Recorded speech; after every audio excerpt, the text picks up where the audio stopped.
राधे राधे। क्या आपको पता है कि महाभारत में अभिमन्यु का मृत्यु इतनी जल्दी क्यों हो गई? तो फिर सुनिए।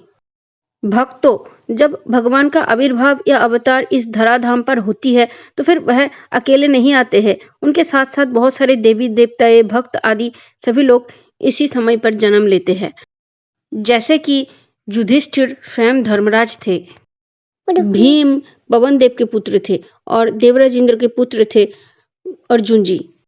जब लगभग सभी देवताओं ने अपना अपना पुत्र भेज दिया इस धराधाम पर प्रभु के लीला में सम्मिलित होने के लिए, किंतु चंद्र मतलब चांद एक ऐसा देवता थे जो कि अपने पुत्र को भेजना नहीं चाहते थे।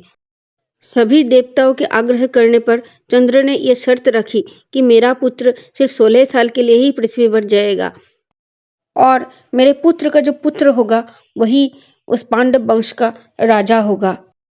चंद्रदेव के शर्त के अनुसार उनका पुत्र ही अभिमन्यु बना। जैसा कि आप सब जानते हैं कि अभिमन्यु सिर्फ 16 साल की उम्र में ही महाभारत के युद्ध में वीरगति को प्राप्त हो गए थे और उनके पत्नी उत्तरा जी के गर्भ में जो शिशु था जिनका नाम परीक्षित हुआ वही पांडव वंश का राजा बना। भगवान श्री कृष्ण ये सब बातें अच्छी तरीके से जानते थे, भला भगवान से क्या ही छिपा होगा।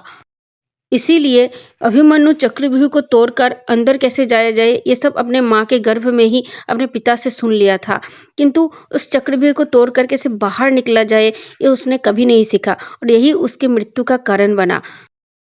अभिमन्यु बचपन से लेकर बड़े होने तक अपने ननिहाल श्री कृष्ण जी के पास ही रहे और उन्होंने बार बार अपने मामा श्री कृष्ण से आग्रह किया कि चक्रव्यूह के अंदर जाना तो मुझे आता है, किंतु वहाँ उस चक्रव्यूह से बाहर कैसे निकले जाए ये मामा आप मुझे सिखा दीजिए। किंतु श्री कृष्ण ने ये जानते हुए कि वही उसके मृत्यु का कारण बनेगा, उन अभिमन्यु को श्री कृष्ण ने कभी भी चक्रव्यूह को तोड़कर बाहर निकलना नहीं सिखाया।